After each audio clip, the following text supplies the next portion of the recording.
Welcome back. This is the second time you're getting to see Greg. We'll give a little bit more of an introduction to him, and he can talk about who is joining him on stage. But as you likely know, Greg O'Brien is the editor and publisher of Carrt.ca, which has become the industry's news leader since 2009. Each year we've asked, no, you started in 2005. It took 4 years. Since 2009, each year we've asked Greg to moderate this annual highlight of the Canadian Telecom Summit, the Regulatory Blockbuster. Let me turn the stage over to Greg O'Brien. Thanks, Mark, and thank you to Michael for allowing me to moderate this panel again. It's usually great fun. With me, to my direct left, is John Lawford, who is Executive Director of PIAC. There's probably more words to his title, but I'm going to go with the short form. Next to John is Ted Woodhead, SVP of Regulatory Affairs at TELUS. In the middle is Dave Watt, who is SVP Regulatory at Rogers. Next to Dave is Mirko Bibic, Chief Legal and Regulatory Officer at Bell, and he's EVP of something else as well. And next to him is Bram Abramson, Chief Legal and Regulatory Officer at TechSavvy. So a good representation here of the big guys, the consumers, and independent. So yesterday, ICED Minister Baines told everyone here that you guys, and when I say you guys, I mean you guys in the middle, that you charge too much. You're ripping people off. Your prices are way too high. He mentioned high prices more than a dozen times in his speech, in talking to journalists, in his interview with me afterwards. Clearly, the federal government says you charge too much. What do you have to say about that? Well, I'll take the first crack at that. I think well, lots of ways to look at this. Generally, people look at the OECD studies and Nordicity studies and start from there. And those studies, to be quite frank, are flawed at the low end with respect to the Canadian plans.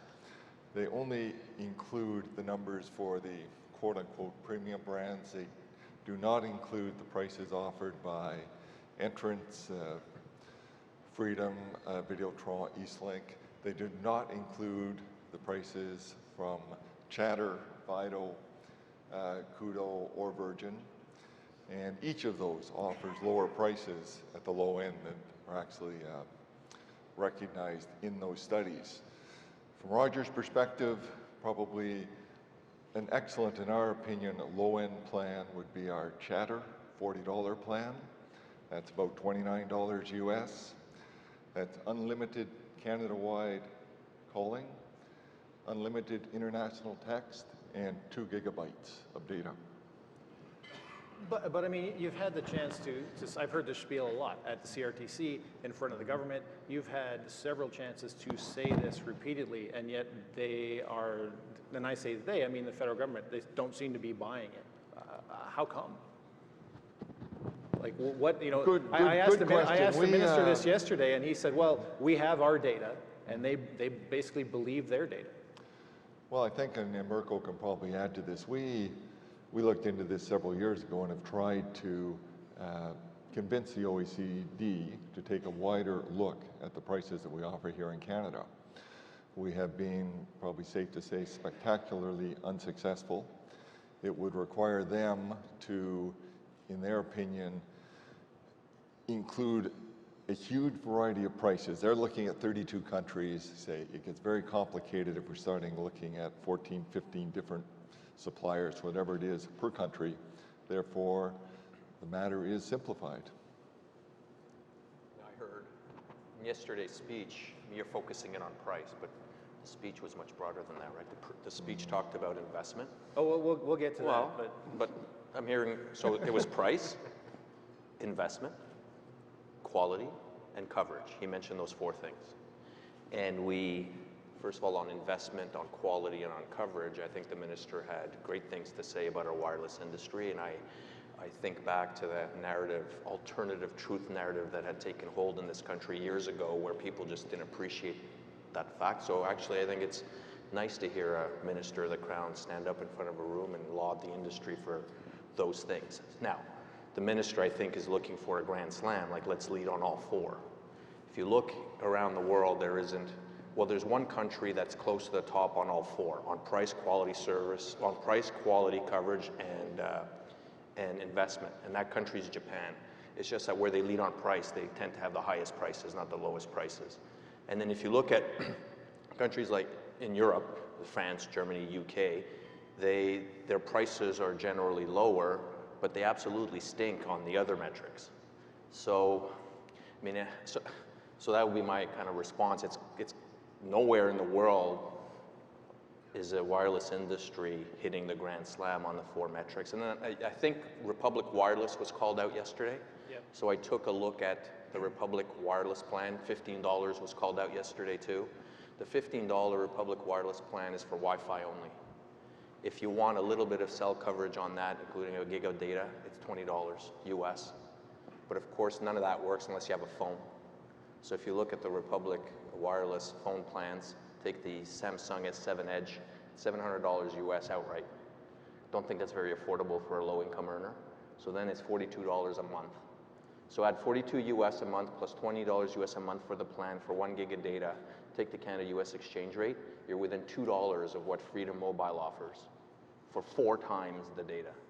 So back to Dave's point, it'd be nice to have a factual debate on price as well, because it's not as simple as pulling an OECD low basket comparison and saying we have the highest prices in the world. You're not saying the minister was using alternative facts, were you? No, I'm saying that the Republic Wireless has a $15 plan, but look at what it offers. It's Wi-Fi only, no data, and you got to buy your phone. That's all I'm saying. Now, John, I did a little powwow with you and some people from Acorn yesterday who have definite things to say on costs. So let's hear from you on the from the consumer point of view. Well, first of all, I'll say on the minister's speech, he was talking about how Canadians feel about prices. So OECD or not OECD, people feel they're paying too much. And politicians react to that, and that's normal. And I happen to think that when millions of Canadians think they're paying too much, I won't say you're getting ripped off, then they probably are paying more than they should be. But leave that aside, our concern is two-level. There's that, and we don't regulate prices for wireless, so we have to look at 4 players or these Wi-Fi first or whatever you want to do. Our other concern is low-income access, people who cannot afford even at cost or below when these guys try to offer it. They still cannot afford that without cutting into food, rent, whatever.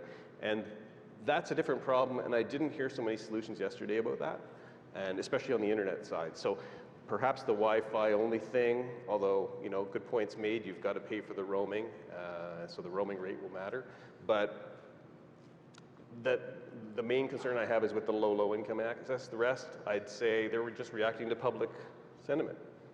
The sentiment, so not feeling, not facts. Well, it's based in some fact. It's feelings, not reality. And as John says, politicians will react to that. That doesn't mean it's right. If you go back and you look at the OECD, Canada fares differently in different baskets. I would say, however, though, that the basket that the minister seems to be focused on, which is the low basket, the first mobile basket, it's entirely made up. It's like 50 calls and 300 megabytes of data or something like that. There is no plan like that I am aware of in the world. So some bureaucrats got together in Paris and came up with that kind of pricing model. The minister said yesterday that Canada's higher in the US in that pricing basket. That's untrue. And so that's part of the problem. Mirko was mentioning the Republic Wireless thing. I was looking at their website. There are in-market offers from Freedom today that are less than the exact same offer with Republic. So, you know, there's another example of I'm curious, after essentially the cable carriers came along and rescued the fourth players, or became the fourth players, and have made investments and are investing in building out their networks, why you would want to use a model that is precisely a service-based competition model that is precisely the reason that Europe lags behind the rest of the world. That is a question I think they need to answer. And I'll leave it at that, but I mean, obviously there's going to be a proceeding here to figure out, the CRTC is going to have to review this again after having reviewed it, or at least issued a decision 60 days ago. And there are parameters within that order in council that leads one to believe that the government is somewhat sensitive to the fact that things that I think people are applauding in some quarters are not in fact going to occur. The full MVNO thing, which is on everybody's mind, that isn't what this appears to be. Well, the minister said yesterday there's overlap between the two. You know, when we reporters were quizzing him on it. So he seems to think from the talks we had with him that, you know, the Wi-Fi first would come and MVNO would come along with it. But I'm not sure that that's the case. It's a form of MVNO, but it's a form of a very low-end MVNO. Like MVNOs come in different gradations, and this would be the lowest form of MVNO, in my opinion, given the fact that he said the constraints that would be put around accessing the macro wireless network could come in the form of volume of data, which you would be allowed to use on the macro wireless network, or in terms of pricing for roaming on the macro wireless network. I can almost guarantee you that our new entrant friends in the audience, you know, are going to be arguing, well, and I'll tell you what I'd be arguing, and I will be arguing, is that whatever rates pop out of the wholesale mobile wireless roaming decision, which incidentally isn't even concluded yet. No. So there's cost models that are in front of the CRTC that have no demand forecasts to take into account whatever this thing is that we seem to be futzing around about. That's going to have to be dealt with. But for sure, whatever this thing is, it's going to have to pay higher roaming rates than the facilities-based new entrants. Yeah, I wonder if the folks at Republic have been monitoring their web stats, you know, their analytics, and saw an unusual spike from this IP address in North Toronto. But Bram, I wanted to bring you into the conversation because of all the companies I quoted yesterday in my story, yours seemed to be the most effusive in its praise. You know, so I'd like to know TechSavvy's point of view. Yeah, I mean, look, when the minister recognizes an issue and makes a decision that we think is a good one, we think it's worth pointing out, and we thought this was a good decision. You know, it's a bit of a stake in the ground. What it will mean, what it will look like, we don't know yet. There's a long process and there's a long road ahead. There will be a proceeding, there will be evidence filed. The CRTC will actually have to make a decision. If they do make the kind of decision that we're looking for, obviously there's going to be another road down the road from that one. But yeah, fundamentally we thought it was a good decision. Do you see an opportunity, though, for TechSavvy to launch something, you know, say along the lines of Republic or Sugar Mobile, where you would have your own Wi-Fi first, and then roaming, you know, people roaming into other networks beyond that? Look, you know, as you know, in the wireline market, unlike in the mobile market, there's a lot of players in this country. There's a lot of folks who are competing for consumers' hearts and minds and dollars. And they seem to like that. And we get a lot of people asking us, saying, why can't you get into mobile? Why don't you get into mobile? We're sick of always having to knock on the same doors. We want more choice. And so is that the kind of choice we'd like to give people? Sure it would be. You know, is this the way that we do it? As I say, there's a long process left to look at. But what we do know is that consumers aren't stupid, and we can tell them they're wrong, and we can tell them they don't understand pricing, but at the end of the day, whether it's because they don't like being limited to a very small number of players, whether it's because maybe they actually do have a point in terms of their own usage profile. And by the way, the ones that we hear that one most from is folks who come back from Europe and say, like, it's better over there, and maybe they're wrong, and maybe they don't know what they're talking about. But at the end of the day, consumers want what they want, and a competitive marketplace should be able to give it to them. Because it seems like it could be a slim shard of the market that if someone did come, you know, you're looking for low income, Wi-Fi first, you don't have your own handsets, you got to bring your own device. It seems like it could be a very slim portion of the market that doesn't give a solution to too many people. There's not just Republic Wireless. I mean, there's Google Fi, and there's Ting based in Toronto, and there's TextNow based in Waterloo. There's a lot of companies competing in that space in the US, and has it killed the US wireless market? No. You know, consumers have liked having more choices. Consumers have been able to knock on more doors, as I say. And I don't know that the US wireless carriers who are acting as the home networks, as it were, for these MVNOs, I don't know that they're hurting especially. They may be doing as well or better. Now, I grant you it's harder to sell a quad play when you're the wholesale provider, not the retailer. But these are not people who are giving away their network for free. These are not people who aren't getting compensated. They're charging a fair rate and they're getting paid it. They don't have to do all the retail customer fulfillment and so on. So at the end of the day, this is not some maverick kill the industry model. It's something that could work, and it works in other countries, and I can see it working here. And yeah, I think consumers would be happier if they had those options. Go ahead, Ted. Well, I mean, first off, for everyone in the room, if you have an Android phone or an Apple device, you can activate Wi-Fi calling today, and you know, you're free to do so. It's not like this is some magical thing that somebody dreamt up. But to Bram's point, let's face it. Republic Wireless is an MVNO that operates on the weakest of the U.S. carriers. Sprint. The reason a carrier like Sprint would do that is because it has excess network capacity, and it's doing very poorly, and so it's trying to use other channels to bring customers onto its network. It's not for all of these other things. Like the MVNO didn't make, Republic Wireless didn't make Sprint stronger. Sprint still has the worst network in the United States. Sprint is still the weakest player in the United States, and their motivations for doing that are entirely unrelated, in my view, to anything that Bram said. Well, and is there any fear from the big three that should these new competitors come in?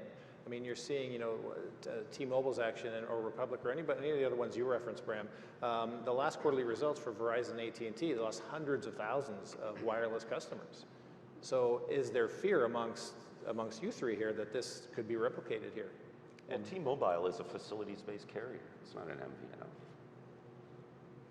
But so all of the increased competition. Well, if you wanted to look at places where MVNOs, I think, arguably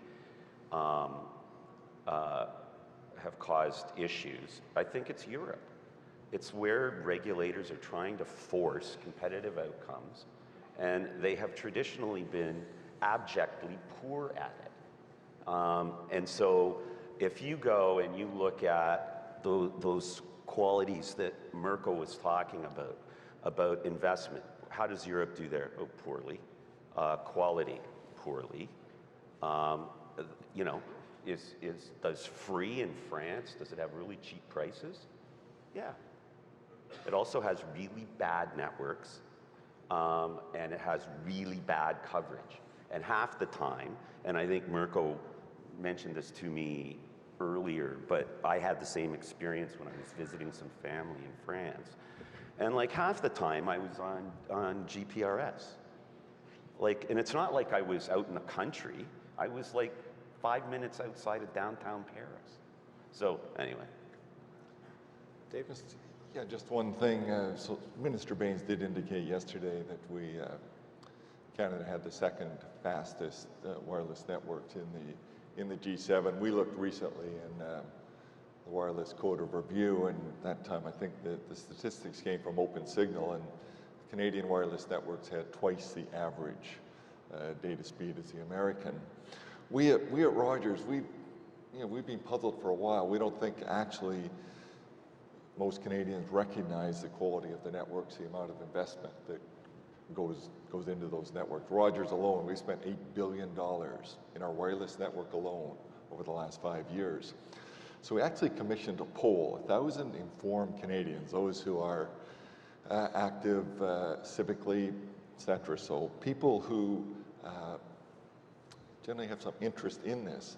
The question, amongst others, that was put to them was, who funds telecom infrastructure? Who mostly funds telecom infrastructure in Canada?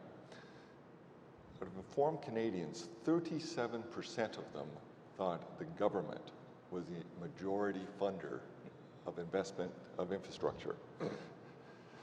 37%.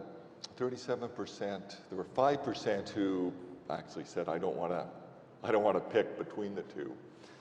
And so the remainder, basically slightly over, what would that be, 57 or something percent, thought it was industry. But fully 37% thought the government was funding the majority of telecom infrastructure. So it may not be surprising that they think maybe prices are higher than they think they should be, given that they think that the government is funding it and they're paying for it in their taxes. It was absolutely a stunning result for us. So all this to say, I think the industry, we need to do a better job of explaining the investments that we do make. I think the government, I'm thinking over maybe the last 7 or 8 years, probably put in, what, about 1% of the, out of the 56 billion, I'm thinking of the various connected programs. So there has been some government money put into infrastructure, but well over 95%, 97, 98 comes from the industry, but a substantial number of Canadians don't think that is the case. And if I can just add on that, I've been at TELUS for 13 and some odd years, and I recall, like every year, every quarter, or every AGM, I would look at the financial statements, and for like 8 of those 13 whatever years, our CapEx was around 1.4, 1.5, 1.6, something like that. It kind of clocked along at that for like about 8 years. This year it's like 3 billion. So, and it's been that way or close to it for the last 4 or 5 years. And to put it another way, where do Canadians think is it driven by wireless or wired? It's driven by both. Okay. But that's why, you know, yesterday the minister said 99% of Canadians have access to an LTE connection. That's why he called out, we have the second fastest wireless networks in the world. That's why we're great on coverage, quality, and investment.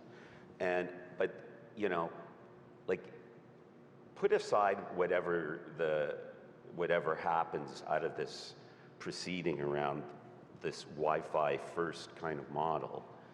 My cautionary kind of advice would be, don't mess with success, because that is actually what has gotten us here to the place where we are. And it's all the companies investing, be it, I see Dennis out there, Videotron, Eastlink, Shaw, Bell, Rogers, Tech Savvy. That's where you have success, and that's where Canadians will benefit the most. Yeah, I just don't know about the actual effect that this is going to have. My concern is that the Wi-Fi only thing, it will help some customers, and it will trim off, yeah, perhaps low volume, light use kind of stuff. But to us, the problem is the pricing, and I got to go back to it. Like, this is the booby prize for not getting a proper fourth player, and here we are. You know, we tried that, it wiped out, and you guys and are this. Wait a minute, not a proper fourth player. Yeah, well, what happened to them? They all got bought up, and so here we are. Now we're having this. Let's reach for straws. Let's reach. No, I'm not in Nirvana. You've got well-heeled cable companies. I've got 3 big players with three generally high prices. Maybe the flanker brands are slightly lower, but you know, it's not much of a choice in many markets. And we'll see what happens in Manitoba after the year expires and you guys bring prices up. It's going to be business as usual. And the only thing that's going to change this is set-asides and policies to bring a proper fourth player in. Maybe open it back up. I remember the Verizon days. They were heady days, but you know. The summer of discontent. The summer of discontent, yes. Actually, how is Videotron, Eastlink, and Shaw not a fourth player? Well, in pockets of the country, but you know, What's somebody a like proper, define a proper BC, fourth player? Alberta, I mean, it's an outrageous Ontario. statement. It's actually an outrageous statement. Like, what's a proper fourth statement? a national fourth player brings prices down. It happened in the States with Sprint. Maybe you're going to dump on them, but that's the kind of competition you need to bring prices down. You don't compete except nationally. That's where you guys lower prices. Sprint never brought prices down. Sprint, I defy you to explain how Well, it you was say T-Mobile. that. Okay, well. But how does that work? I mean, Sprint never brought, and look, I don't know a lot about the US wireless market, but Sprint, you're saying, has not enough customers. Their traffic is empty, but they don't lower prices? How does that work? They have a lousy network. They're not investing in the network. So they charge higher prices? No, they charge prices, but they're not getting customers because customers want better networks. That's why T-Mobile's strategy was better, because it invested in its network. Sprint chose not to. But if I could just come back to, like, in fairness to John's point, to me, rather than this kind of thing, whatever the thing is that we're going to get to in 2 years or whatever it's going to look like, maybe if anyone was legitimately concerned about this in a real way, and I don't mean that in a pejorative sense, the proper way to me to do this would be through some sort of system through the Treasury. People get a subsidy or a voucher or some kind of thing. Depends on the problem we're trying to solve. Yeah, if it's some broad, and it's defining, of course, what the affordable internet or wireless market, whatever we're calling it, that the lower income folks who you said, we're making choices about food versus wireless plans or something. But that would be the way to do it. But trying to sort of do this, to me, seems odd. That way, it's like any other social program then. It's, the general body of taxpayers are subsidizing some service for some segment of the population. I think I'm going to disagree with that one. I mean, at the end of the day, I think we're all talking about the same thing. Telecom is a market with very high barriers to entry, and that's not a properly competitive market. There's two things we can do about it, is close our eyes and say, well, that's okay, prices will be a little bit higher, but that money that the consumers are paying will go to invest in more facilities. Or we can say, you know what, we want a properly functioning market with a bunch of competition. It doesn't work on its own because of the high barriers to entry, so we're going to mandate access to essential facilities. And to the extent that the market can't handle the investment required, then we solve it. And the government has done a good job at creating programs that start to address it. But fundamentally, in wireless, we don't even know what that looks like in this country. So, centrally planned vouchers to people within a small closed system where it's hard for anyone to enter the market, I don't think that's the right approach to this. I think the right approach is competition. And we see how low prices can go. And if the result of a properly functioning competitive market in which people are able to enter and hold people's feet to the fire and create competition is that there isn't enough money in the system, then we deal with that problem. How? Well, I would probably make 3 points to that, and that is, In wireline, it hasn't been the problem. as I said earlier, there's a multitude of choices, different brands, discount brands already in the market. Many places you can choose from 8, 9, 10 brands. There are MVNOs today. There's President's Choice, 7-Eleven, etc. Make that point. When you get into the service-based and basically the rate arbitrage, that is what you're talking about. No, I don't agree that it's rate arbitrage. Well, it is. It's leveraging off the networks. We don't agree. The problem, that's fine. The problem with that is you're relying upon costing. And costing is an art, not a science, and you will say the rates are too high. We will say the rates are too low. We do know that the CRTC is not. It's almost the reverse of the retail discussion and the wholesale discussion. But it's very difficult for the CRTC, and you can see the challenges that they face. It has been over 4 years now since they set a rate on a final basis for third-party internet access. To Ted's point earlier, the wireless domestic roaming rates, so the Commission ventured into costing for wireless. Those cost studies were filed in November 2015. It's 18 months later, we're still in the process of those. But just to wrap up, the third point is, more to John's concerns. The problem, we talked yesterday about the lowest quintile of consumers, and talked about a digital divide. It's a very serious issue in this country, in that the average family income of the lowest quintile is $19,000, $19,600. It's the lowest wireless plan that could be brought by a competitive market is going to be very difficult for many people. I think it is really a social services, a societal issue that needs to be addressed on really a holistic basis. I know so I said, hoping to attack it in a minor respect in terms of the wireless business, but that's just one really small component of the problem for the lowest quintile. Right, Mirko? Graham, you said something, and then you started going down the costing route, and then Enough on cost. yeah, enough. Well, and then you mentioned earlier, just Well, thinking of costing. I You was mentioned answering your earlier, question, right? Because you said, how do we solve the problem? And I said, well, in wireline, that hasn't been the issue so far.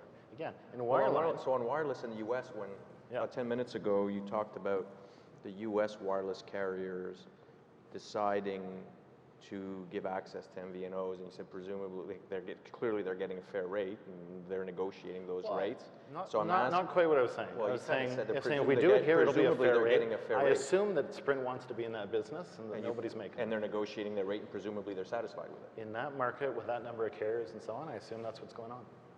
How many? Okay. Well, so, it has four carriers. Canada has 4 carriers. But anyway, my question is on the wireline side in Canada, would you be willing to follow that model? So where access is mandated, but we negotiate the rate for access rather than rely on the.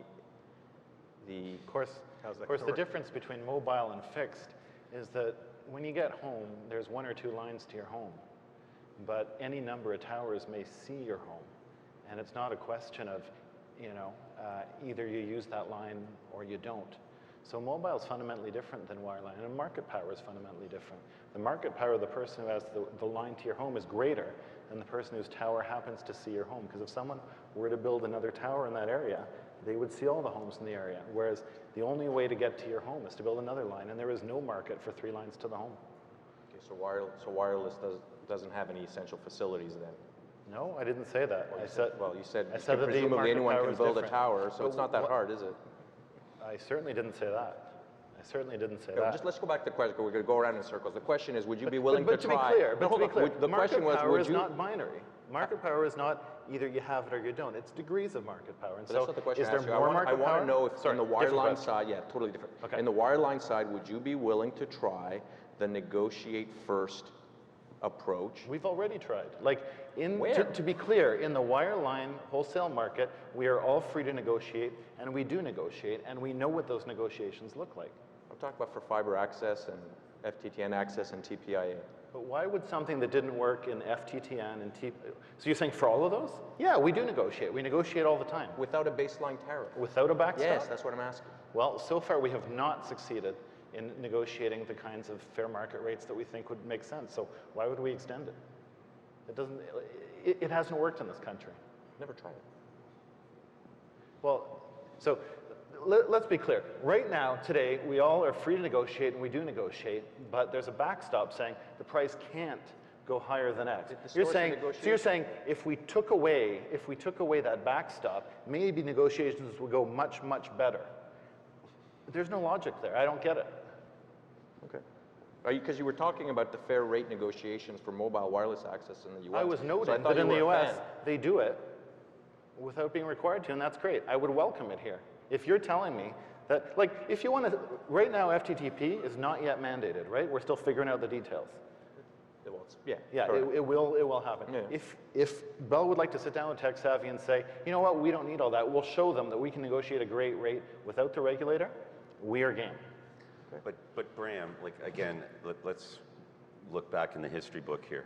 There was I wish CRTC hearings were like this, face to face. there was a company called Microcell whose whole business plan outside of a retail, which became Fido, but whose original retail plan was customer-facing, market-facing retail offer, and then they had a wholesale part of their plan where they were going to enable what you want. So it's not that this cannot happen in Canada. I don't know why there's any particular difference outside of, we're missing some, I guess we're missing competition in, where? Saskatchewan. Toronto here. And, well, isn't Shaw in Toronto? Shaw? Freedom, Yeah. I believe they have a Toronto we just moved network. downtown, so I believe we have it now. I believe they have. I believe Freedom has an Ontario network that's not just Toronto. And like why is this sort of notion that it can happen in Canada that has 4, and it can happen in the United States, which has 4, I find somewhat baffling that you would take that position. Look, if it can happen in Canada, I'm excited. Let's see it happen.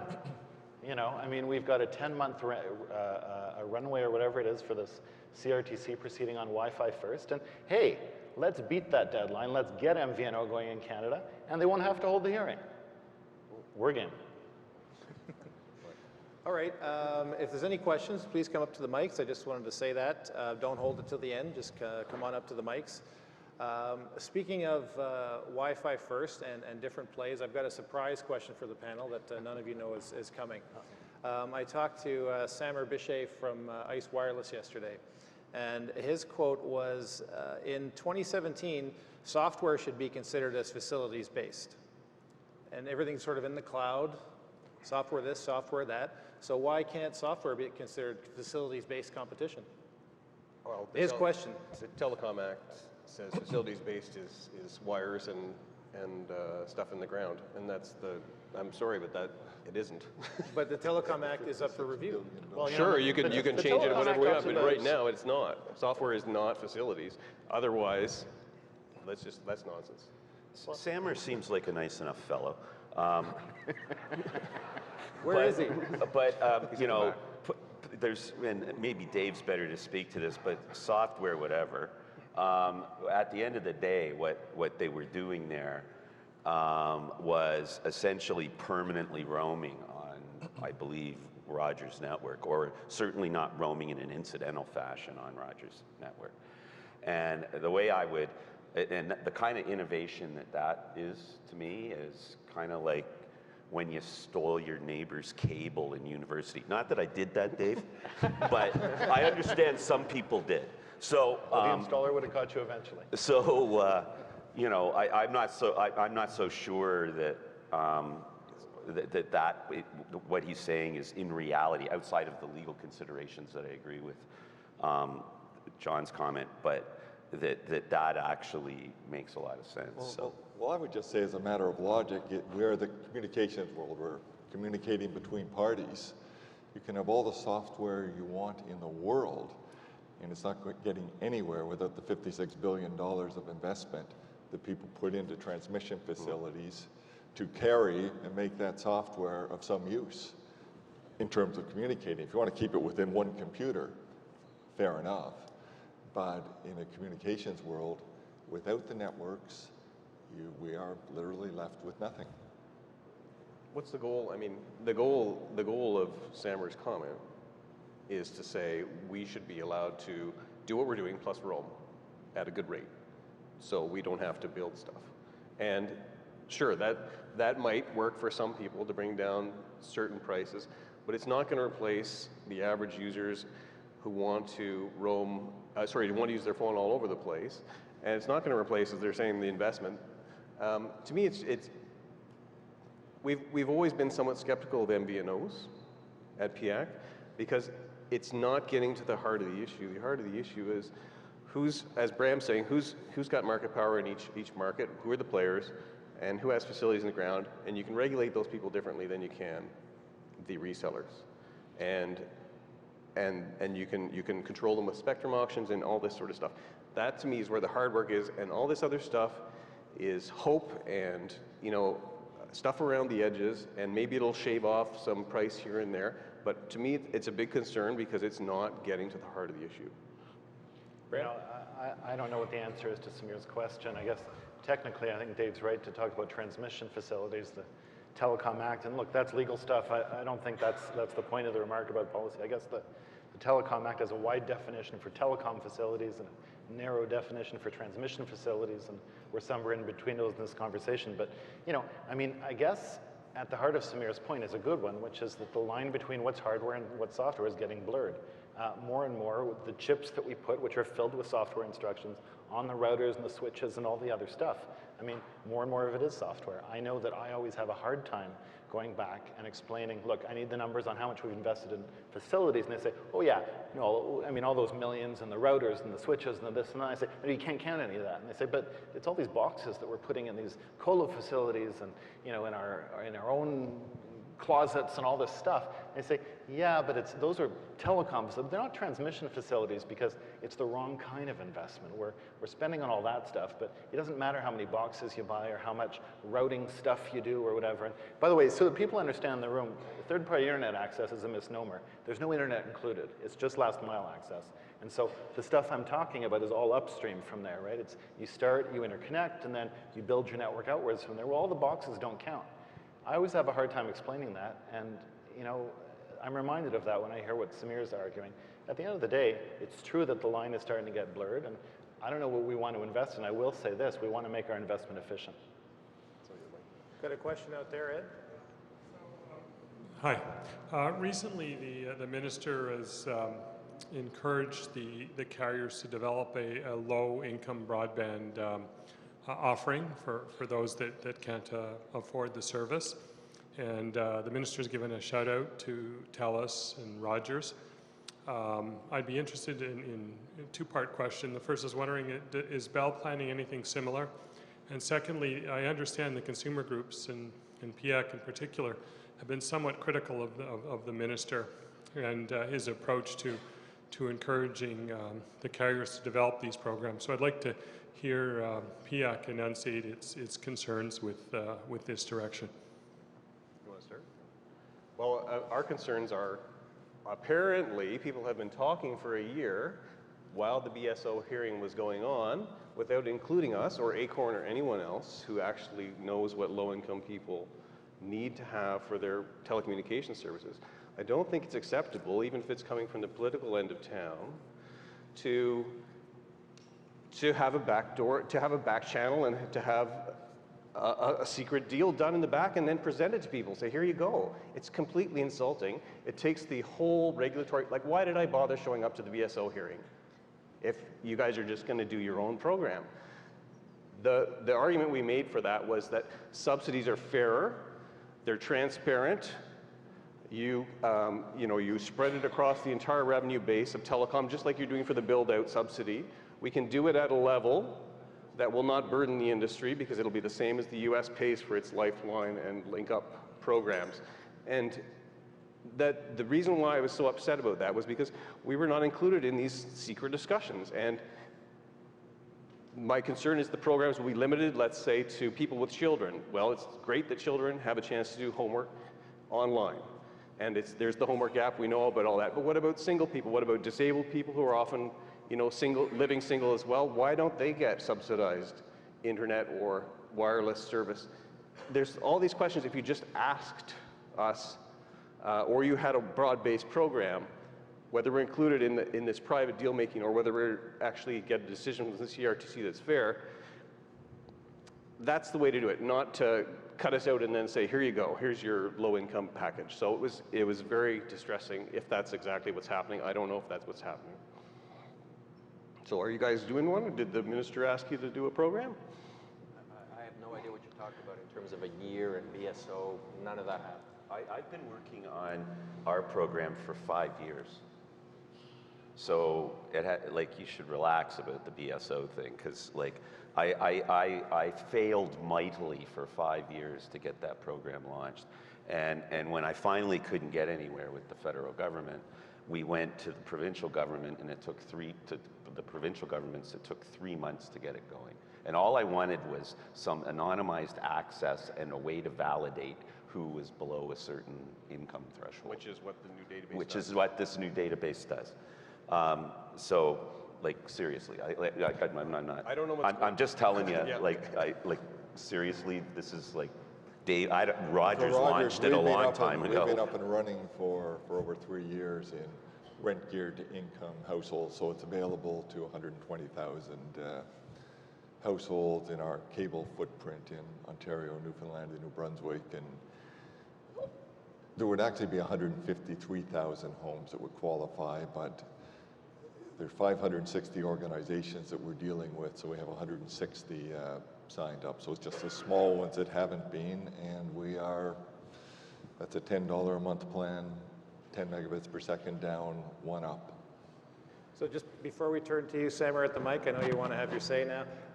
Mirko, what Ed had a question about if Bell is going to launch a low-income broadband plan. I don't think they sent the chief legal officer to make product and price announcements. So. All right, so maybe. Samer. I felt like I was missing out on the party. So yeah, regarding the software comment, it's kind of like, 10 years back when you talked about quantum physics, people probably thought you were crazy. So to reference the Telecom Act and to say that, software is not an infrastructure, it's the software that's actually in the cloud today is the reason why we're all building infrastructure and upgrading to LTE and looking at 5G. If it wasn't for that, there would be no infrastructure requirement to be upgraded to a 5G and all the big hype. And the other point that I want to make is we can't be talking about 5G and bragging about it, but at the same time say that Wi-Fi is not part of the game. That's the whole point of 5G. It's licensed plus unlicensed.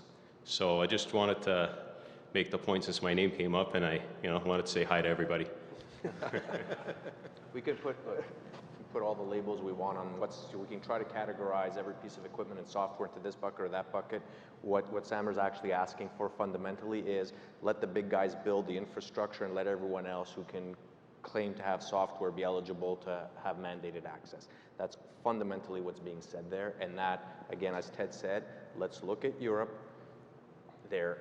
They used to brag 10 or more years ago about being world leaders. They're now a basket case in terms of infrastructure, and they're going to take forever to drive themselves out of it.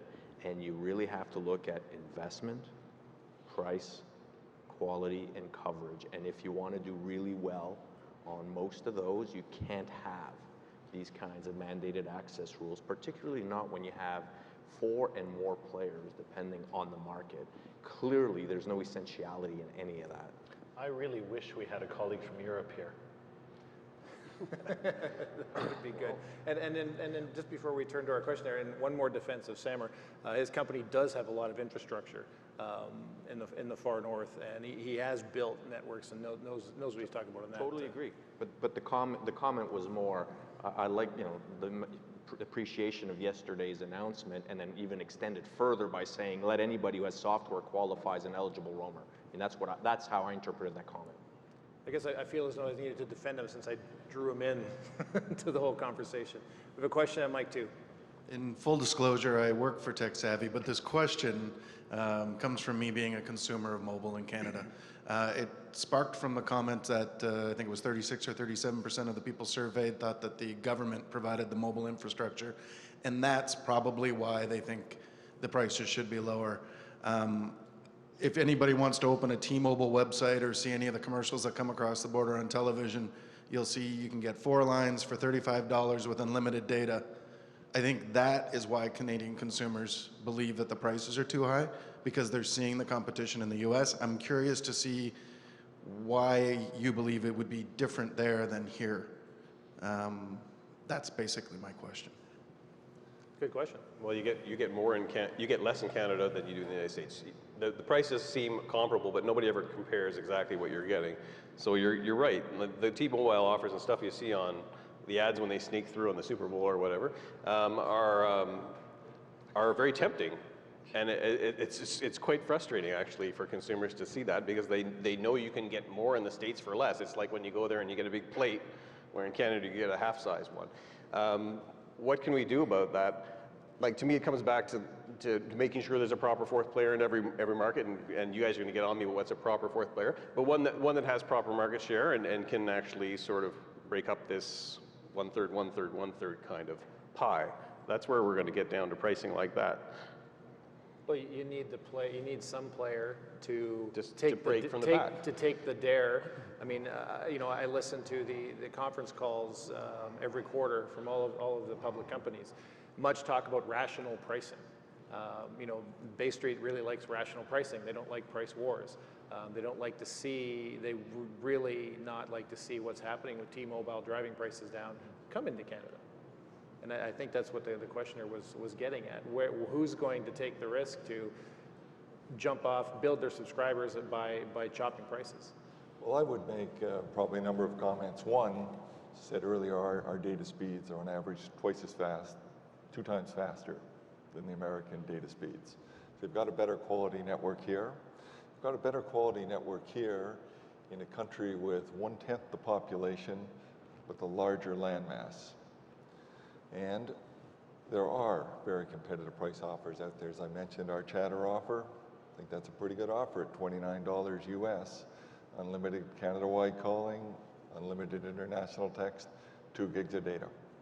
Then you can add on your data by increments on top of that. So I think there are products out there, and I think that again, our networks speak for themselves, and I think that bodes us well. People are talking about 5G. It's all the series of trade-offs here. You know, you want to, can you have the grand slam? And you have to be very, got to be careful how you balance everything. That's the tension the minister spoke to yesterday, perhaps. The little bit of tension that to be injected into the system, yes. And look, that's centrally planned tension. Like, consumers could decide whether they want to buy more quality or buy less quality, but instead we're saying, don't let that equation enter the market. We'll decide that we have better networks in exchange for better prices. Or maybe we're saying we actually have lower prices, but also we have more money. I don't know, more money to invest. I'm not clear where we're at. The problem is you can't have, you build networks, you don't have, Rogers doesn't have 7 or 8 flavors of its network, the low quality network for the low price, and it just can't work that way. I don't know enough about 5G. It's obviously not what will be done in 5G, but in slicing and dicing what you might be able to do there in terms of different qualities of service. But as it stands right now, you simply cannot have that. And to be clear, I'm not suggesting that Rogers build multiple networks or sell multiple flavors of bronze, silver, gold, although there was a time when that was the mantra in this industry, I guess. I'm just saying that if you have multiple players, some of them may choose to invest more and have better quality, some of them may have lower quality, and the consumer gets to make the choice as to what's worth it for them. That's a good thing. I think we'll go to George first and then come over there. Yeah, hi guys. I'm totally out of my element here, so this is really an innocent question. But I spent a little bit of time in India recently, and they've got this phenomenon of a company called Reliance that is providing a mobile service that it's ridiculously priced, and I'm sure you guys will hit this out of the park, but I'm just trying to understand how they can give away mobile. It's not for free, but they're just killing the market, and it also applies to their international calling and everything else. And I just don't get it, and so I just wondered if you guys had any insight into what's going on there, besides the obvious, population density, but within their own market, they're murdering their competition. It's interesting coincidence, actually. I was sitting with Len Waverman at lunch. Len Waverman he spoke this morning. He had spent, I guess he said January in India. He mentioned this issue. As an economist, he said, predation may work for a few months, but there's no long-term future in predation. So basically, the market will adjust. They will either adjust their prices or they will go out of business. I'd like to go back to what Bram said. It would be interesting to see, have some providers decide that they're going to offer lower quality service at a lower price, and then wouldn't it be great if we had that kind of environment when then consumers could choose. The interesting part is we just tried that. public mobile, that's what public mobile was. It was a lower quality, lower price, no frills type service, and Canadians don't want it. Wind, to some extent, tried that. They tried that at the low end. They kind of moved up the ladder a little bit in terms of quality. And Canadians really didn't go for that as well, and a little bit more, and they had more customer acceptance, and then ultimately they had to be sold to Shaw, and we'll see what Shaw does. They're already upgrading their network to LTE because that's what Canadians want. Canadians want, you know, the best phones, the best networks, and they don't tend to want the lower quality networks and the lower quality phones and the lower quality plans, generally, mind you, I mean, generally, and that's what you're seeing. It has been tried. Look, And to the question, your colleague's question, there is I think Dave touched on it. There's a scale issue, right, in Canada with 33 million people and the second lowest population density in the G20. That impacts the costs that all of us incur to cover this country. Look, sorry. just on that, I mean, on the quality issue, pointing to the new entrants from the set-aside, look, we can argue about it till the cows come home, but I think we'd agree there are multiple factors at play, whether it's not being able to do a quad play, whether it's the prices they paid for spectrum, whether it's, like, there was more going on than just, you know what, we're going to spend less money, build a lower quality network, charge lower prices, and see if people want that. That wasn't. But public mobile's actual business model was exactly what you were proposing as an experiment. Yeah, so I agree with what Mirko said there, Graham. Public mobile, its whole business plan was predicated on addressing a certain segment of the market with ZTE devices on a ZTE network that was purpose-built for a specific spectrum band, and the whole service was designed that way. It was unsuccessful. But And again, in part, that is because Canadians are the second highest users of data in the world.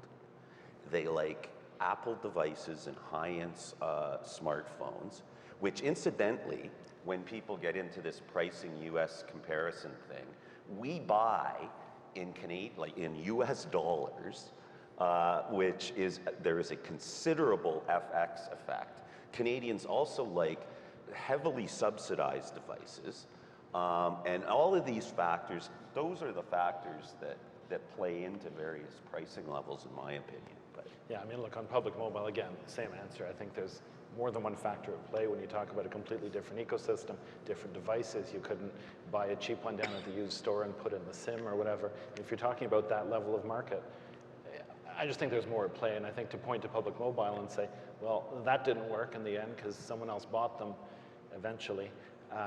Now we know that Canadians don't want lower prices for lower quality. I don't think we've made that case. I'm sorry. I don't think we've made that case. I think people will buy the cheaper car or the less expensive good and so on when it's offered to them, apples for apples, all other things being equal. And all of the, the different ecosystem, hard to access, people were still stuck on their triple and quad plays, all those things played.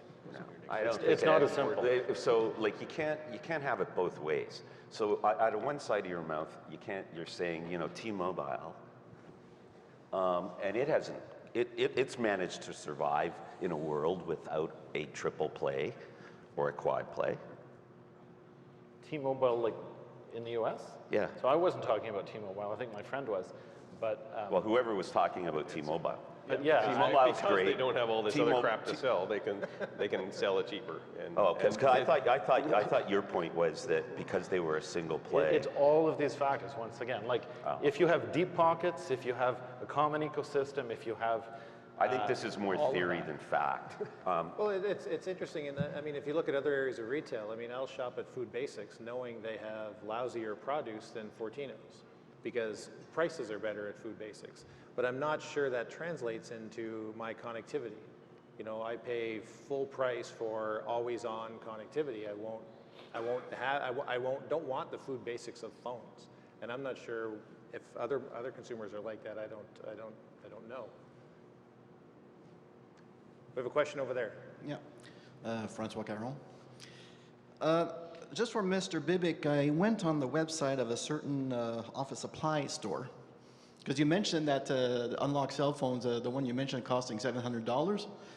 At this place, I found quite a few of them that are between $79 and $259.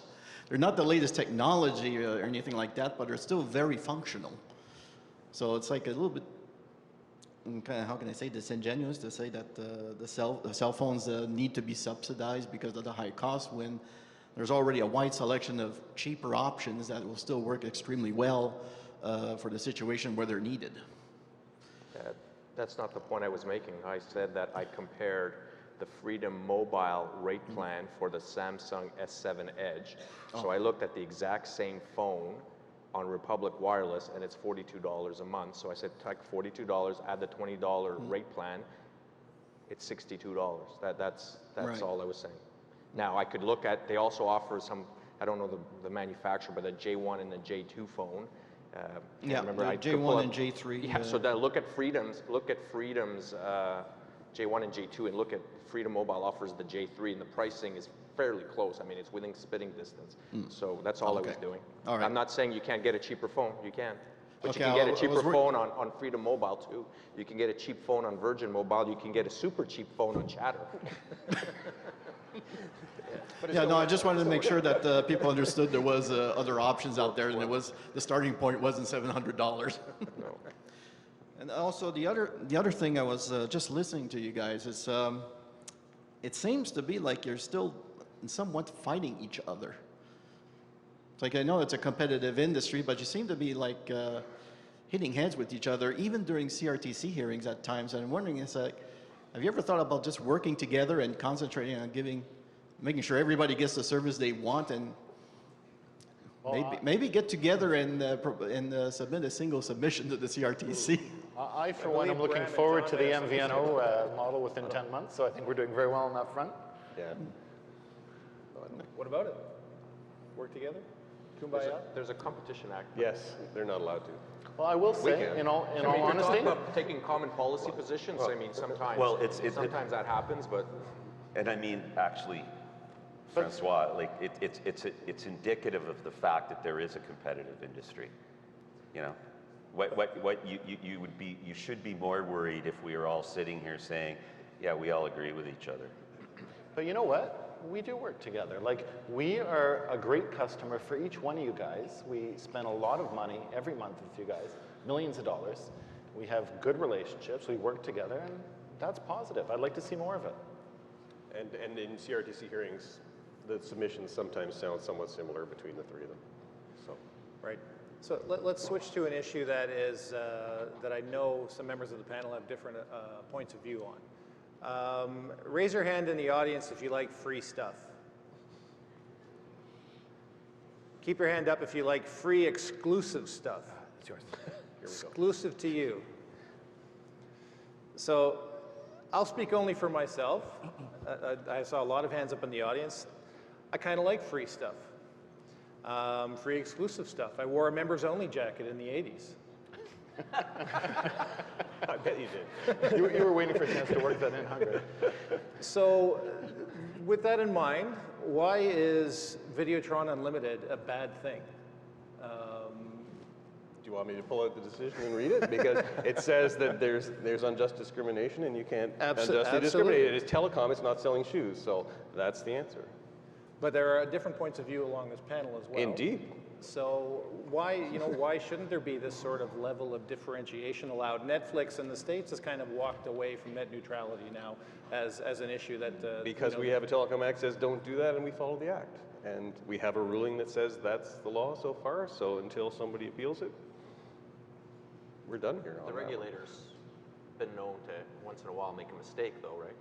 Well, have you guys, how many days has it been since that came out? But I know on this panel, Bell kind of came down on the Videotron side. Rogers came down more along the lines with PIAC. So, and is this something that, when you're talking day to day within your companies, looking for ways to differentiate your product other than price, does this hamstring Bell, And differentiation is the hallmark of competition. So that's why we came down on the side of, on Videotron's side on that. They're a vigorous competitor, and kind of on the storefronts, we like to, they're not our friend, but they have every right, in my view, to try to differentiate their product offering from Bell's, Rogers, and Telus' in the wireless marketplace, and they tried it. And I mean, we had tried it earlier on. We both actually had on the TV side.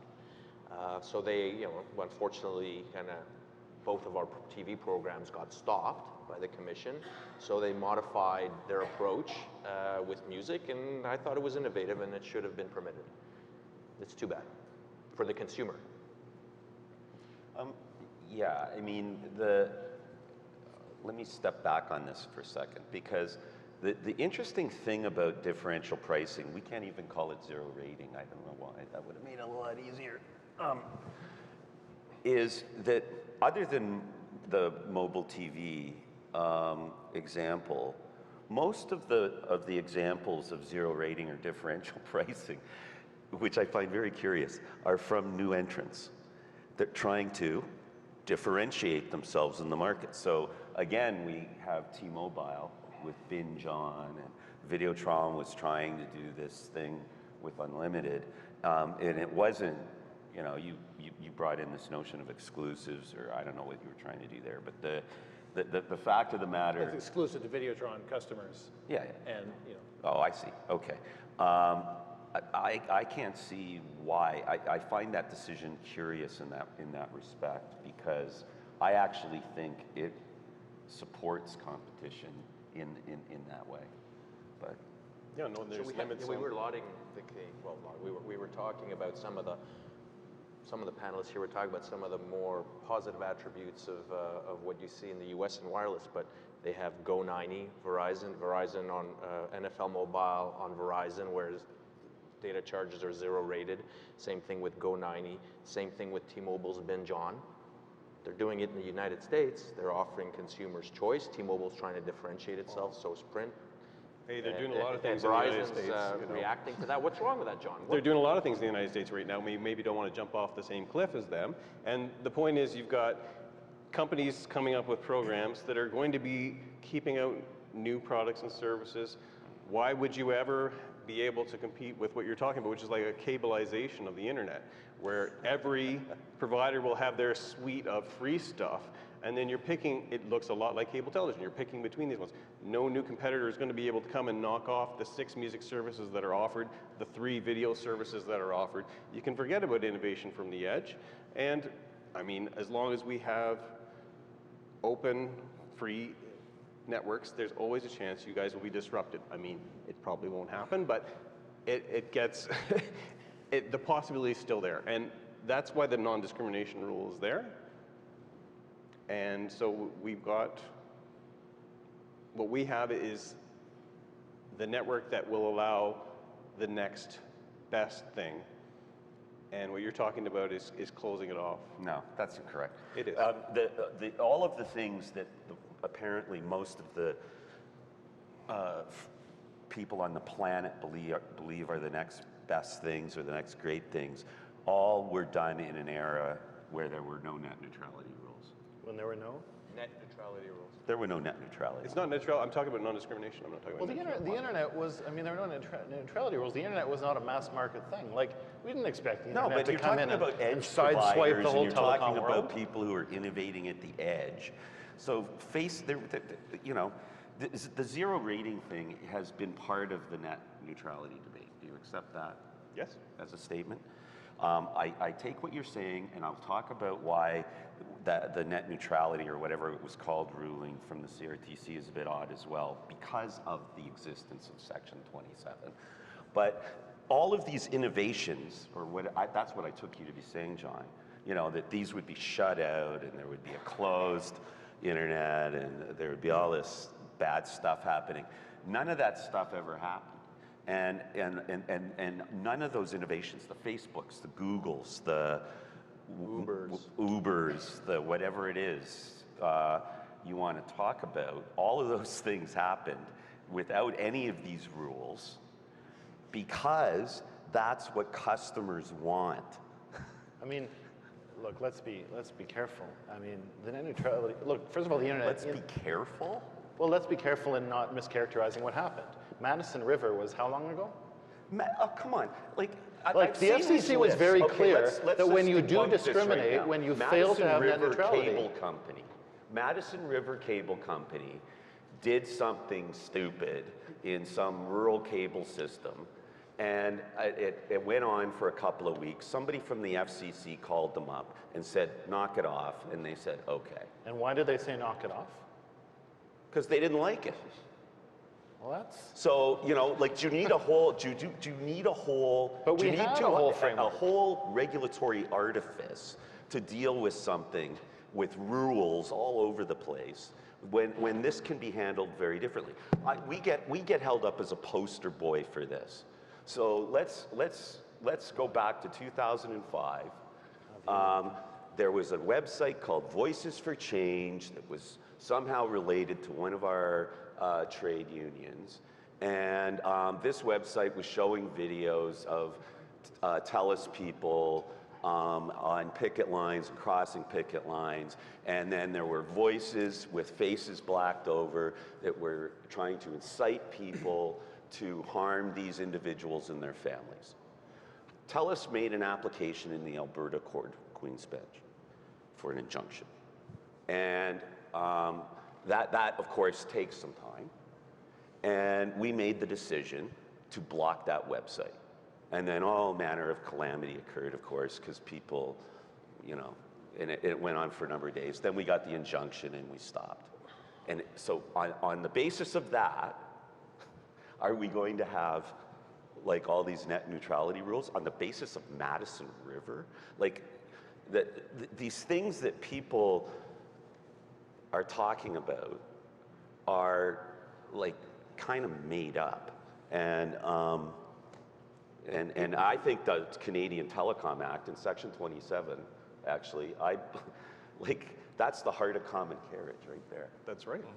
And you know, whether the CRTC got that right in terms of the Videotron Unlimited, I actually think they didn't, but you know, I'm not the regulator. So for now, I agree with you, that's the way it goes, and until somebody, you know, appeals it or something else happens, that's the way it's gonna be, but. That's the way it's going to be. People have very long memories for certain things. I know, I'm looking at Dave and I'm thinking of negative option billing back in the 90s. People still raise that. You don't need to respond to that. Yes, It's you did okay. again. But that in part sort of relates to this topic. Rogers was obviously the outlier amongst the carriers on the net neutrality position for the reasons that John has outlined, and actually the precedent set by the earlier CRTC decisions on the mobile TV. But we're certainly very, very aware of the charges of cable being a gatekeeper, selecting winners and losers, and we took the position that the consumer should have a level playing field, select the winners and losers. The other, I agree with John, I agree with the decision. I don't think it's the little applications, developers, et cetera, that were going to get their application zero rated. It was going to be people with considerable power. And that raises an issue as well, that did we want to be disadvantaged? Because we're a big cable company, big internet company, but we're not as powerful as some of the companies that provide content, websites that our customers want to see. The other point I would make is, to a large degree, this may be absolutely a moot point. Consumers are more and more taking unlimited internet packages, at which point, on an individual byte basis, or bit basis, byte, everything is the same. It doesn't matter. The zero rating issue goes away. Yeah. Well, we're getting close to the end. I wanted to turn our attention to something a bit different. We've got 11 more days with Jean-Pierre Blais as chairman of the CRTC. Now, I'm not sure many of you will want to talk about this, but I'm going to ask it anyway. I and a few others have made the claim that he's been a boon to independent network operators, such as BRAM, such as the CNOC, the CCSA. You talk to those groups, they have enjoyed his 5 years at the helm. Mirko, maybe not so much. He's had some run-ins I've seen in Gatineau. He's staring me I down. didn't hear you play. Anyhow, in November, the chairman said in a speech that those who complain about his commission's decisions are too used to receiving rents from subscribers every month in a protected ecosystem rather than rolling up their sleeves in order to build a business without regulatory intervention and protection. So, is he right? And what will the next chair have to either build on, clean up, or undo? Well, I mean, protected ecosystem, I will say, we were talking earlier about high barriers to entry, and that's a basic feature of the telecom market. This has always been the policy debate. Do you provide access to the essential facilities and lower those barriers and let the consumers decide? Or do you have a bunch of guys on stage arguing about whether consumers should or shouldn't be allowed to buy less quality? You know, at the end of the day, yes, it is a protected ecosystem. That's the basic economic feature of telecommunications, is the barriers to entry are high. And under the last chairman, I think there was an appreciation that there ought to be competition, that people ought to sweat, they ought to work hard for the consumer. And it shouldn't only be barriers to entry, or it shouldn't even primarily be the barriers to entry that makes inertia the most powerful force that keeps them there. So look, we all work hard for consumers, we're all competing every day and so on. But it's very different to compete when you own the network than when you're someone else who's in our position, who doesn't own that last mile. We work very hard, and I think that that's probably a good thing for consumers to have a whole bunch of players. So is there a protected ecosystem, as he said? Well, it depends on the wholesale rules. John, what would you say is his legacy, given the fact that when he came on board, he wanted to make the CRTC a more consumer-focused place that Canadians would sort of learn to love over his term? I think he's done a number of things for consumers that we like: wireless code, pick and pay, and and he made Bell take a couple swings before they finally got Astral. Stuff like that, I think, matters to consumers. And overall, I think he's been more towing the line on the law, which often levels the playing field. Do I think the next chair might be selected who is going to do something different? And so we're ready to play defense. But overall, I think he's been very beneficial for the consumer, and he's stuck to the line on net neutrality. And those were the big challenges for us during this period. So to us, we were pleased with that. I do think that for whatever reason, sometimes on that particular speech, I think he was talking about foreign ownership, but I think perhaps he had some maybe overreach at times, but these guys, I'm sure, can speak more to that. But overall, for the consumer, I think it has been good, and it reset the scales a little bit, and now we'll see what happens. But we were pleased with his tenure. What about you three carriers? Do you think there's been overreach, and does the next chair need to pull back?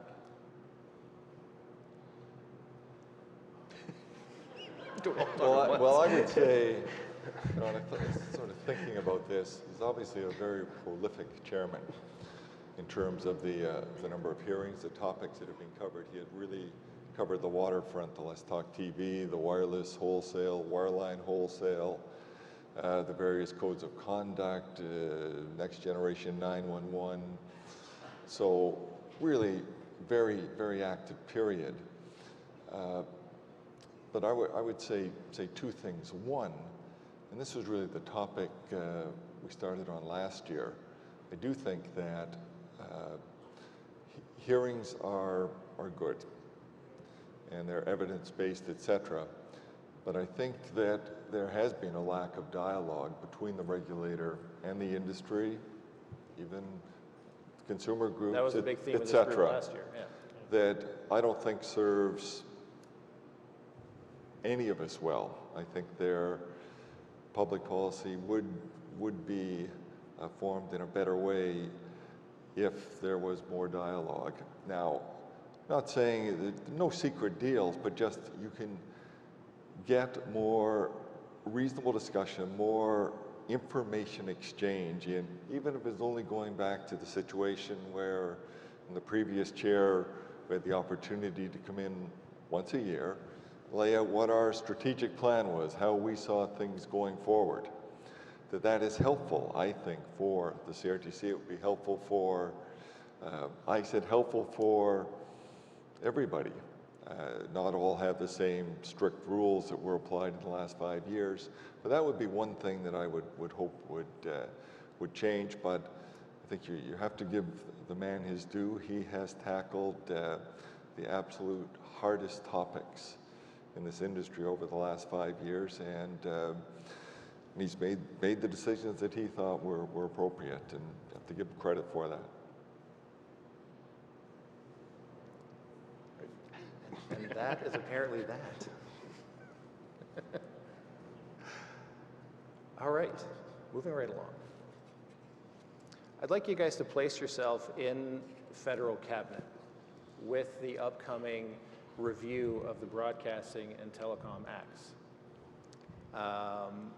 And give me maybe top 2 or 3 must-haves, or something that's top of mind that you see need, should, want to be changed. Who'd like to go first? Mirko. I'll give you one on broadcasting and one on telecom. On broadcasting, I'd say it's time we just accept that there isn't a traditional linear broadcasting system and this separate parallel universe of over-the-top streaming from everywhere, the Netflixes, the Amazon Primes, etc. We compete. It's one ecosystem, and let's develop a set of rules that finally acknowledges that, please. And on the Telecom Act, I'd say that, well, it won't be surprising that my view is that there is a significant amount of facilities-based competition, and therefore, in my view, it's time to reverse the presumption from everything is regulated until the Commission says it is not, to there is no regulation until the Commission decides that there is, because I think it would impose a whole lot more discipline on the areas where regulation would apply. There would be more thought to, okay, there's a real problem here that we need to fix, so let's develop a set of regulations that will specifically address that, rather than having the easy fallback of the Act says I get to regulate everything unless I choose not to, and then pay constant lip service in 2 paragraphs at the end of every decision that says, oh, I know I got this policy direction that I got to pay attention to. I've looked at it again. I pulled it out of the drawer. Yeah, I comply. Like that's a problem to me. So I think we should reverse it. Keep Section 27 for sure, and keep Section 36, which is actually those 2 provisions would be John's net neutrality code as far as I'm concerned, but addressed on an ex post basis. And those would be broadcasting, telecom, the 2 priorities. Bram, I saw you grimace, so I'm going to let you go next. Well, with respect, I mean, I'll tell you the truth. Over the years, we've always talked about rewriting the broadcasting and combining the broadcasting telecom acts. I've never been a fan. I think the CRTC has a lot of the powers you're talking about now. If the CRTC wanted to do, look, Tech Savvy's not in broadcasting. We don't do content. We're all about net neutrality, and so, but to adventure a little bit. If the CRTC wanted to do that, it could, and maybe it should. But I think that's something that could be done before the CRTC on the broadcasting side. They don't. Regulators regulate. Well, I mean, it's an evidence-based, anyway. Yeah. On the telecom side, presumptions and so on, I don't know the percentages these days, but the percentage of telecom revenues that are forborne, that are not regulated, is really high. Like it's 80, 90%. Well, I don't know what it is these days. But most things are not regulated, right? Most things are not tariffed in that sense. So I don't know that there's, if we're rewriting the acts, it's got to be a problem that needs fixing. I don't believe those are problems that need fixing. I think the CRTC can do all those things today.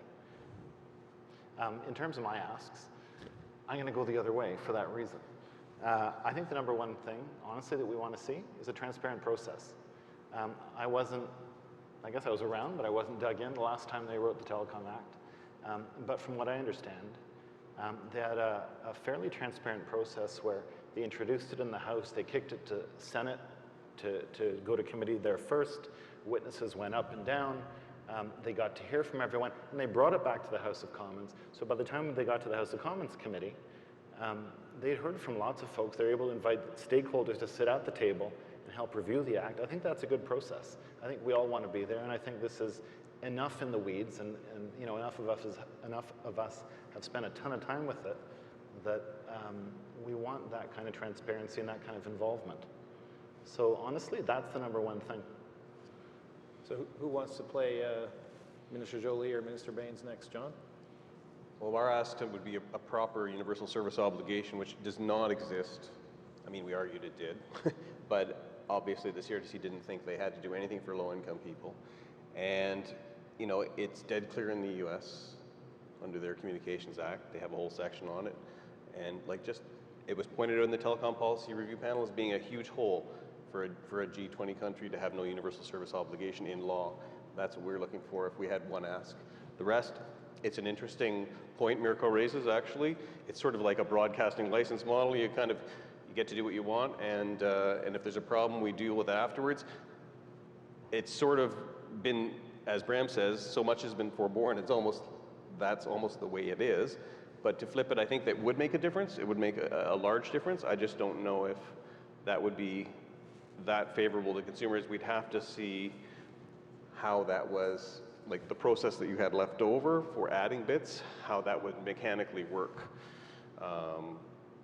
I'm generally a fan of keeping the 2 acts, but you know, I think what's interesting about having this discussion would be, like, to me, it's a sore point with over the top. Nobody knows what's going on, DMEOs and DMBUs, and it's just a mess. And I think consumers want to know what's going on there too, because they don't understand why they can get one service from one provider one way, and they can or can't have to take the internet with that service provider. All that has to be looked at, and I think consumers are willing to look at it. So it's going to be an interesting discussion if we get that far. Ted or Dave? Well, I don't have really any comment on the Broadcasting Act. I do think they should keep the 2 acts separate. I do think the Broadcasting Act needs to be looked at in the context of the 21st century and the realities of that industry as it is apparent to everyone. On the Telecom Act, to be honest with you, and I don't think John will like this, but I wouldn't do much with the Telecom Act. I actually kind of like the Telecom Act. The one part of the Telecom Act that I have, and this isn't a this is just my personal opinion, I find Section 7 to be kind of conflicting and filled with all of these objectives. And maybe somebody should put some thought, or people should put some thought into, is there a way to rationalize these in some meaningful way? I'd like to see that. That's just my own personal opinion. And then, you know, having remembered the fights to get local forbearance and having to, you know, wait until a policy direction was issued, which I think, you know, has been honored more. It exists, but it isn't necessarily considered prior to making any regulatory decisions. I'd like some sense in there, not in some kind of directive way, but like there's no sign over the CRTC that says Canada's national deregulator. It's the regulator, and this first instinct to regulate or find a regulatory answer for every single problem actually, I think, is negative in the macroeconomic sense for Canada, and so I don't know what that looks like, but that would be something that I think they should look at. But in terms of all of the other stuff, Section 20 has been hanging around since the Railway Act. It's you know, it's stood the test of time. How they apply Section 27, that's another matter, but you know, I think the rest of the act relatively is fine. Dave, you have the opportunity for the last word. That's right. I think we can all see why these rewrites will probably take 5 years. That it's very complicated and a wide range of views, and I wish us all well. Godspeed to all of us.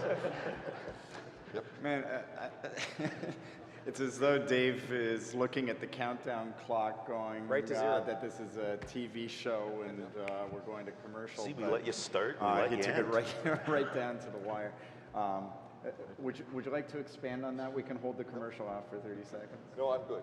You're Support good. structures, Dave, nothing? Seriously, nothing else about JP's legacy? Nothing?